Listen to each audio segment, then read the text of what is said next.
Imagine a single place where every book ever written exists. Every language, every idea, every single mistake humanity has ever made. Now, imagine it all burning. Scrolls turning to ash, knowledge vanishing forever. This isn't a hypothetical. It has happened more than once. And today, for the first time, humanity believes it has finally solved the problem by putting all our knowledge online. But have we really? Long before search bars and servers, knowledge lived in fragile forms. Clay tablets etched by hand, papyrus scrolls rolled carefully and stored in dark rooms. Books copied slowly, one letter at a time, by scribes who knew that a single mistake could change history. In ancient societies, knowledge was scarce, precious, and powerful. Most people would never read a single book in their entire lifetime. To know something astronomy, medicine, law was to hold status. To control knowledge was to control civilization itself. Libraries were born from this reality, not as public spaces, but as ambitious, state-driven projects. Kings and emperors believed that if knowledge could be gathered, classified, and preserved, then chaos could be conquered. This belief would build some of the greatest institutions the world has ever known. The most famous of them all rose in Egypt around the 3rd century BCE, the legendary Library of Alexandria. It wasn't just a building. It was a system. Ships entering the harbor were searched. Any books found on board were confiscated, copied, and archived. The originals were kept. The copies were returned. Alexandria aimed to collect all of human knowledge. Greek philosophy, Egyptian medicine, Persian astronomy, Indian mathematics. Scholars lived on site, funded by the state, debating the very nature of reality. But the library was fragile. Fires, political upheaval, religious conflict, and simple neglect slowly erased it. There was no single moment of destruction, just a long, slow fade into silence. Centuries later, in Mesopotamia, King Ashurbanipal built a different kind of library. His collection at Nineveh preserved tens of thousands of clay tablets. Unlike Alexandria's scrolls, these tablets survived fires because the flames actually baked them harder.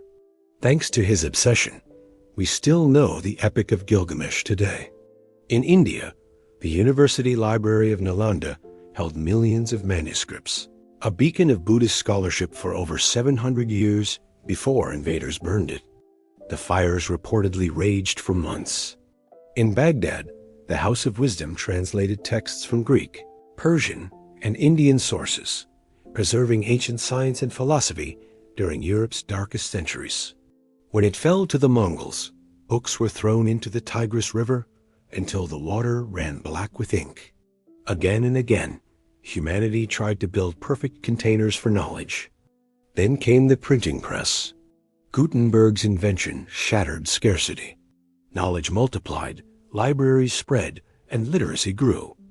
But even printed books could be banned and destroyed. By the late 20th century, we faced a new question. Could knowledge finally escape its physical fragility? Enter the digital age. Google didn't begin as a library. It began as an algorithm, a way to rank information, not store it. But as the internet exploded, Google became something unprecedented, a gateway to more information than any institution in history. Unlike Alexandria, Google doesn't own most of the knowledge it indexes. It just points to it. Unlike ancient libraries, it isn't in one city, but distributed across data centers worldwide. In seconds, a child can access medical research that once took scholars lifetimes to compile. But this new model introduces new vulnerabilities.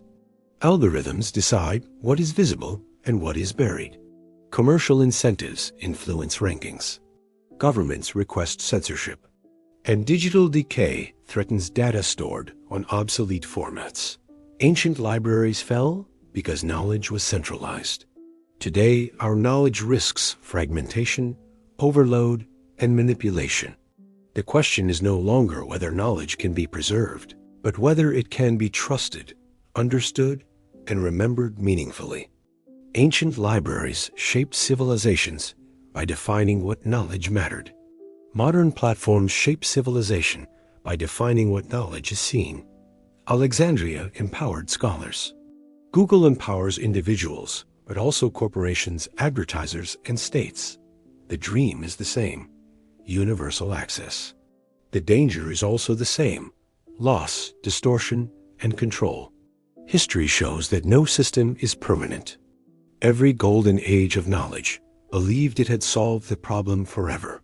None had. Somewhere in the ancient world, a scholar once held a scroll that no longer exists. Their thoughts, their discoveries, vanished, not because they were wrong, but because they were forgotten.